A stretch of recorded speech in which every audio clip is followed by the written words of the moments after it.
What's up YouTube? Welcome to another episode with Eastern Angler NC. I'm Kyle. Before this video starts, please don't forget to like and subscribe to my channel.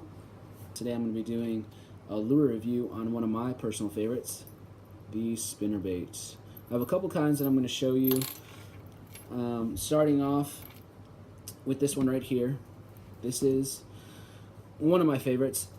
This is a Colorado blade, and I've added a swim bait on the end to kind of add a little bit more action to it. The reason I like a Colorado blade during the colder months is because you can kind of slow roll this off the bottom, and it creates more vibration in the waters, so the fish can feel that. So that's why I like to use that. Right now I have it attached to 15-pound Invisibraid by Spider Wire, and I have it attached to a 7-foot medium heavy action rod on the Bass Pro Shop tournament series with a 6.3 to 1 gear ratio. The gear ratio allows me to, wind it in faster, but then also allows me to kind of slow it down. Like I said, like to slow roll it off the bottom. If those fish are on the bottom, I like to keep it down there so they can get something to see. I usually stick with white as my main color. I usually have either gold or silver blades, and if you can see this right here, it has little dimples in it. It kind of creates a little bit of shine if the sun is out, so it actually creates a thump in the water so the fish can feel it, and also creates something a little bit shiny for them to see while they're searching. Another style that I like to use is going to be a combined one. It's going to have a willow leaf, and then it's also going to have a Colorado blade on it. Also, this one is in white.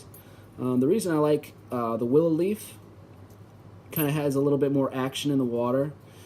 Creates an illusion of basically a bait fish, and I'll show you another one in a second. That's really good. So you got the thump of a Colorado blade with the schooling basically of a bait fish. So, and one cool tip, so I don't know if you can see this right here, you can kind of see where it's rounded. So the flatter the blade is on a willow leaf, the more action you're going to get, and the slower you can reel it in with that blade still turning in the water. So that's one tip to keep in mind.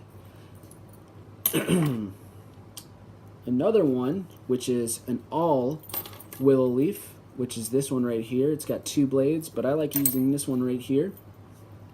This is a 3-blade. I don't know if you can see that or not. This is a 3-blade.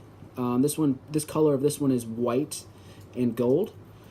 So really what these blades do is basically depicting a school of bait fish. So each individual blade, this is a bait fish, this is a bait fish, this is also a bait fish, and then the whole assembly here is also a bait fish as well. So these are really good when you have schooling bait fish around, early summer months when bass are really feeding. Also, slow rolling it off the bottom during the winter seasons. They see those bait fish, they're looking for something easy to go after, something schooled up so they can get as much food as possible in one go.